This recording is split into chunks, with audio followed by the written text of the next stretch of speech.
2024. ಈ ಸಮಾರಂಭದ ಅಧ್ಯಕ್ಷತೆಯನ್ನು ವಿಶ್ವವಿದ್ಯಾಲಯದ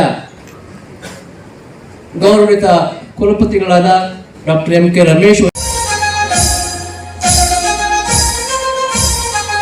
जय भारत जननीय तनुजाते, जय हे कर्नाटक माते, जय सुंदर नदी वनಗಳ ನಾಡೆ, जय हे रस ಋಷಿಗಳ ಬೀಡೆ, ಭೂದೇವಿಯ ಮಕುಟದ ನವಮಣಿಯೇ,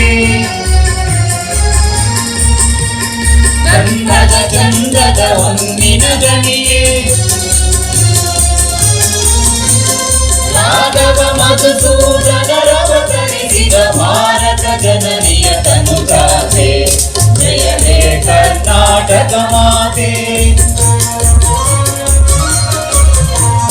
ಜನನಿಯ ಜೋಗುಳ ವೇದದ ಕೋಶ, ಜನನಿಗೆ ಜೀವವು ನಿನ್ನ ವೇದ, ಹಸುರಿನ ಗಿರಿಗಳ ಸಾಲೆ, ನಿನ್ನಯ ಕೊರಳಿನ ಮಾಲೆ, ಕಪಿಲ ಪತಂಜಲ ಗೌತಮ ಜನನುತ ಭಾರತ ಜನನಿಯ ತನುಜಾತೆ, ಜಯ ಹೇ ಕರ್ನಾಟಕ ಮಾತೆ. ಕರ್ನಾಟಕವು ನಮ್ಮ ಹೆಮ್ಮೆಯ ರಾಜ್ಯ. ಕನ್ನಡ ನಮ್ಮ ಮಾತೃಭಾಷೆ. ಕನ್ನಡಾಂಬೆಯ ಮಕ್ಕಳಾದ ನಾವು ನವೆಂಬರ್ 1ರಂದು ಕನ್ನಡ ರಾಜ್ಯೋತ್ಸವವನ್ನು ಆಚರಿಸುವ ಮೂಲಕ ಕನ್ನಡಾಂಬೆಗೆ ಗೌರವ ಸಲ್ಲಿಸುವ ಮಾತ್ರವಲ್ಲದೆ ಕನ್ನಡದ ಭಾಷಾಭಿಮಾನವನ್ನು ಸಹ ಮೆರೆಯುತ್ತೀವಿ. ಕರ್ನಾಟಕವು ಆರಂಭದಲ್ಲಿ ಮೈಸೂರು ಪ್ರಾಂತ್ಯವಾಗಿತ್ತು.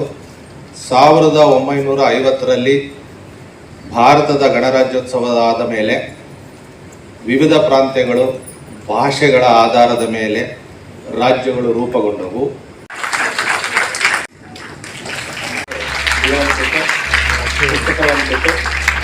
ಭಾರತದಲ್ಲಿ ಕರ್ನಾಟಕ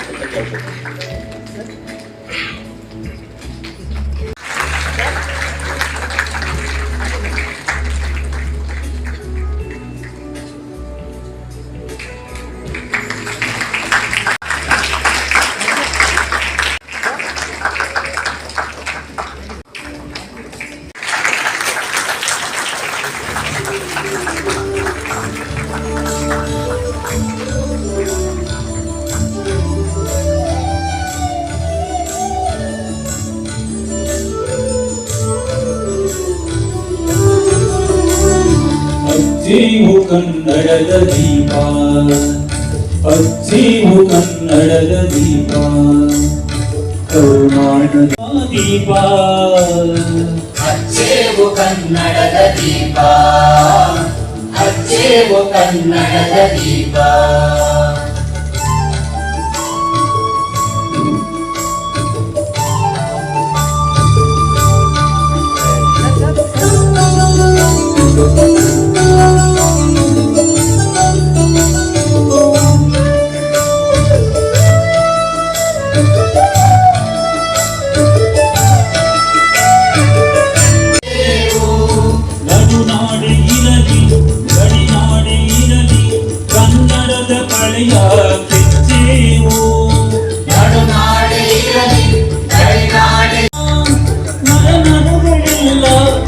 ಅಜ್ಜಿಯು ಕನ್ನಡದ ದೀಪ, ಅಜ್ಜಿಯು ಕನ್ನಡದ ದೀಪ, ಅಜ್ಜಿಯು ಕನ್ನಡದ ದೀಪ.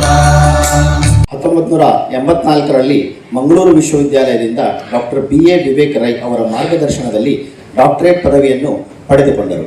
ಸುಳ್ಯದ ನೆಹರು ಮೆಮೋರಿಯಲ್ ಕಾಲೇಜು, ಮಂಗಳೂರು ವಿಶ್ವವಿದ್ಯಾಲಯ ಮತ್ತು ಹಂಪಿಯ ಕನ್ನಡ ವಿಶ್ವವಿದ್ಯಾಲಯದಲ್ಲಿ ಸೇವೆ ಸಲ್ಲಿಸಿದ ಡಾಕ್ಟರ್ ಬೆಳಿಮಲೆ ಅವರು 1998ರಿಂದ ದೆಹಲಿಯ ಅಮೆರಿಕನ್ ಇನ್ಸ್ಟಿಟ್ಯೂಟ್ ಆಫ್ ಇಂಡಿಯನ್ ಸ್ಟಡೀಸ್ನ ನಿರ್ದೇಶಕರಾಗಿ ಕೆಲಸ ಮಾಡಿದರು.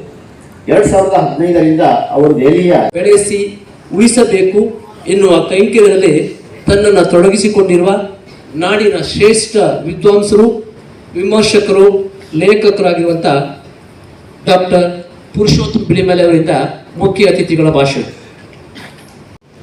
ವೇದಿಕೆಯ ಮೇಲಿರುವ ಎಲ್ಲ ಮಹನೀಯರೇ ಮತ್ತು ಸ್ನೇಹಿತರೆ, ಎಲ್ಲರಿಗೂ 69ನೆಯ ಕನ್ನಡ ರಾಜ್ಯೋತ್ಸವದ ಶುಭಾಶಯಗಳು. ನೀವೆಲ್ಲ ಡಾಕ್ಟರ್ಗಳು ಕನ್ನಡ ರಾಜ್ಯೋತ್ಸವನ ಇಷ್ಟು ಚೆನ್ನಾಗಿ ಮಾಡ್ತೀರಿ ಅಂತ ಒಂದು ಸಣ್ಣ ಕಲ್ಪನೆ ಕೂಡ ಇರಲಿಲ್ಲ ನನಗೆ.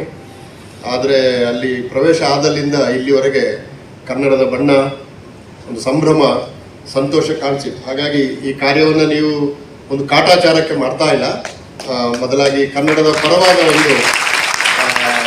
ಒಂದು ಪ್ರೀತಿಯಿಂದ ಮಾಡ್ತಾ ಇದ್ದೀವಿ ಎಂಬುದು ನನಗೆ ಸ್ಪಷ್ಟ ಆಯಿತು. ಮುಖ್ಯ ಅತಿಥಿಗಳಾದ ಪುರುಷೋತ್ತಮ್ ಬಿಳಿಮಲೆ ಅವರೇ, ಹಾಸ್ಯ ಸ್ಟ್ಯಾಂಡ್ ಅಪ್ ಕಾಮಿಡಿಯನ್ಸ್ಗಳಾದ ರಿಚರ್ಡ್ ಲೂಯಿಸ್ ರವರೇ, ಸಹೋದ್ಯೋಗಿಗಳಾದ ಶಿವಪ್ರಕಾಶ್, ರಿಯಾಜ್ ಮತ್ತು ಗಂಗಾಧರ್ ಅವರೇ, ಮುಂದೆ ಹಾಸಿರತಕ್ಕಂಥ ನನ್ನ ವಿಶ್ವವಿದ್ಯಾಲಯದ ಅಧಿಕಾರಿ ವೃಂದವರೇ, ನಿಕಾಯಗಳ ಮುಖ್ಯಸ್ಥರೇ, ಶಿಕ್ಷಕರೇ ಹಾಗೂ ವಿದ್ಯಾರ್ಥಿಗಳೇ, ಇದುವರೆಗೂ ಪುರುಷೋತ್ತಮ್ ಬಿಳಿಮಲೆ ಅವರು ವಿದ್ವತ್ಪೂರ್ಣವಾದ ಭಾಷಣ ಮಾಡಿದರು. ಕನ್ನಡ ಹಳಿ ಉಳಿವಿನ ಬಗ್ಗೆ, ಉಗಮದ ಬಗ್ಗೆ ಪ್ರತಿಯೊಂದು ಹೇಳಿದರು. ಇವತ್ತು ಕನ್ನಡ ರಾಜ್ಯೋತ್ಸವ ಆಚರಿಸ್ತಾ ಇದ್ದೀವಿ. ಬಹುಶಃ ದೇಶದ ಯಾವುದೇ ರಾಜ್ಯದಲ್ಲಿ ಒಂದು ಉತ್ಸವನ ಇಷ್ಟೊಂದು ವಿಜೃಂಭಣೆಯಿಂದ ಯಾರೂ ಆಚರಿಸಲ್ಲ ಅನ್ಸುತ್ತೆ. ನಾವು ಕನ್ನಡ ರಾಜ್ಯೋತ್ಸವನ ಇಷ್ಟೊಂದು ವಿಜೃಂಭಣೆಯನ್ನು ಒಂದು ದಿವಸ ಸಾಲದು ಅಂತ 30 ದಿನ ನವೆಂಬರ್ 38ವರೆಗೂ ಆಚರಿಸ್ತೀವಿ. ಹಾಗೇನೆ ಇಷ್ಟೊಂದು ಒಂದು ರಾಜ್ಯದ ಉಗಮದ ಬಗ್ಗೆ, ನಮ್ಮ ಭಾಷೆ ಬಗ್ಗೆ ಇಷ್ಟೊಂದು ವಿಜೃಂಭಣೆಯಿಂದ ಆಚರಿಸ್ತಕ್ಕಂಥ ಸಂದರ್ಭದಲ್ಲೇ ಅದೇ ಭಾಷೆಯ ಉಳಿವಿನ ಬಗ್ಗೆ ಹೋರಾಟ ಮಾಡಬೇಕಾದಂಥ ಪರಿಸ್ಥಿತಿ ಇರೋದು ಕೂಡ ನಮ್ಮ ರಾಜ್ಯದಲ್ಲಿ ನನ್ನ ಭಾವನೆ. ಬೇರೆ ಪ್ರದೇಶದಿಂದ ಬಂದ ಭಾರತೀಯರನ್ನ ಬಿಡಿ, ವಿದೇಶಿಗರು ಕೂಡ ಮದ್ರಾಸಲ್ಲಿ 6 ತಿಂಗಳು ಕೆಲಸ ಮಾಡಿದ್ರು ಸ್ವಲ್ಪ ತಮಿಳು ಕಲಿತಾರೆ. ಯಾಕೆ ಅಂದ್ರೆ ಸರ್ವೈವಲ್, ತಮಿಳು ಕಲಿದೆ ಅಲ್ಲಿ ನೀವು ಬದುಕಲಿಕ್ಕೆ ಆಗೋದಿಲ್ಲ. ಆ ಪರಿಸ್ಥಿತಿ ಕನ್ನಡದಲ್ಲಿ ಯಾಕಿಲ್ಲ?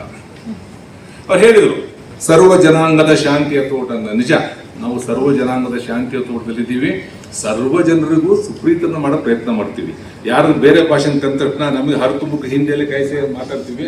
ಅವ್ನು ಕಿತ್ನೆ ಅಚ್ಚೆ ಹಿಂದಿ ಬೋಲ್ತಿದ ತಕ್ಷಣ ನಮ್ಗೆ ಏನೋ ಸಂಭ್ರಮ, ಏನೋ ಸಂತೋಷ. ಅರ್ಥ ಮಾಡ್ಕೊಳ್ಳಲ್ಲ, ನನ್ನ ಭಾಷೆಗೆ ನಾನೇ ಅವಮಾನ ಮಾಡ್ತಾ ಇದ್ದೀನಿ. ಅವ್ನು ಬೆಂಗಳೂರಿಗೆ ಹೋದ್ರೆ ಹೊಟ್ಟೆ ಪಾಡಿಗೆ ಅವನು ನನ್ನ ಭಾಷೆ ಕಲ್ತ್ಕೊಂಡು ಮಾತಾಡ್ಬೇಕು. ಅದು ಬಿಟ್ಟು ನಮ್ಗೆ ಹರಕುಮರ್ಗ ಅವನ ಭಾಷೆಯಲ್ಲಿ ಮಾತಾಡಿ ಅವನ ಹೊಗಳಿಕೆಯಿಂದ ನಾವು ಸಂತೋಷ ಪಡ್ತೀವಿ. ಈ ಮನಸ್ಥಿತಿ ಮೊದಲು ಹೋಗ್ಬೇಕು. ಯಾಕೆ ಅಂತಂದ್ರೆ ನನಗೆ ಅನ್ಸುತ್ತೆ, ಒಮ್ಮೊಮ್ಮೆ ಭಾಮನಿ ಸುಲ್ತಾನರ ಬಗ್ಗೆ ಮೆನ್ಷನ್ ಮಾಡಿದ್ರು. ತಾಳಿಕೋಟೆ 565 ಇಸ್ವಿ ಮರ್ತು ಇದೆ. ಮುಂದೆ 15ನೇ ಶತಮಾನದಲ್ಲಿ ಅರೌಂಡ್ 1560 ಆ ಶತಮಾನದಲ್ಲಿ ತಾಳಿಕೋಟೆ ಯುದ್ಧ ನಡೀತು. ಇಷ್ಟು ಓದಿನಲ್ಲಿ ಗೊತ್ತಿರುತ್ತೆ ತಾಳಿಕೋಟೆ ಯುದ್ಧ ಅಂದ್ರೆ ಭಾಮನಿ ಸುಲ್ತಾನರು ಮತ್ತೆ ವಿಜಯನಗರದ ಮಧ್ಯೆ ನಡೆದ ಕಾಳಗ ಅಳಿಯ ರಾಮರಾಯ ಅದರಲ್ಲಿ ಸತ್ತು ಹೋಗ್ತಾರೆ. ಆ ಸಮಯದಲ್ಲಿ ಸಂಸ್ಕೃತಿಯ ಮೇಲೆ, ಭಾಷೆ ಮೇಲೆ ನಡೆದ ಆಕ್ರಮಣದಿಂದ ನಾವಿನ್ನು ಹೊರಗಡೆ ಬಂದಿಲ್ವ ಅಂತ ಕೆಲವೊಮ್ಮೆ ಅನ್ಸುತ್ತೆ. ಯಾಕಂದ್ರೆ ಭಾಷೆ ಇದೆಯಲ್ಲ, ಭಾಷೆ ಸಂಪೂರ್ಣ ಆ ರೀಜನ್ ಅಲ್ಲಿ ಇವತ್ತು ಕನ್ನಡ ಭಾಷೆ ನೋಡಿದ್ರೆ ಸಂಪೂರ್ಣ ಕನ್ನಡ ಭಾಷೆ ಉಳ್ಕೊಂಡಿಲ್ಲ ಅಂದ್ರೆ ಅಪಭ್ರಂಶವಾಗಿದೆ ಪೂರ್ತಿ. ಹಾಗೇನೆ ಆತ್ಮಾಭಿಮಾನದ ಮೇಲೆ ಆದ ಆಕ್ರಮಣ. ಸೊ ಆ ಆಕ್ರಮಣದಿಂದ ನಾವು ಇದುವರೆಗೂ ಹೊರಗಡೆ ಬಂದ್ರೆ ಅದೇ ನಾವು ಇನ್ಫೀರಿಯರ್ ಕಾಂಪ್ಲೆಕ್ಸ್ ಅಲ್ಲಿ ಇನ್ನು ಬದುಕ್ತಿದ್ವು ಅಂತ ಕೆಲವೊಮ್ಮೆ ಅನ್ಸುತ್ತೆ. ಶುಭಾಶಯಗಳು. ವಿಶ್ವವಿದ್ಯಾಲಯದಲ್ಲಿ ಆಯೋಜಿಸಿದ್ದ ಕನ್ನಡ ರಾಜ್ಯೋತ್ಸವ ಕಾರ್ಯಕ್ರಮಕ್ಕೆ ಮುಖ್ಯ ಅತಿಥಿಯಾಗಿ ಆಗಮಿಸಿದ್ದ ಡಾಕ್ಟರ್ ಪುರುಷೋತ್ತಮ್ ಬಿಳಿಮಲೆ, ಅಧ್ಯಕ್ಷರು ಕನ್ನಡ ಅಭಿವೃದ್ಧಿ ಪ್ರಾಧಿಕಾರಕ್ಕೆ ವಿಶ್ವವಿದ್ಯಾಲಯದ ಪರವಾಗಿ ಹಾಗೂ ತಮ್ಮೆಲ್ಲ, ನಾನು ಫೈನಾನ್ಸ್ ಆಫೀಸರ್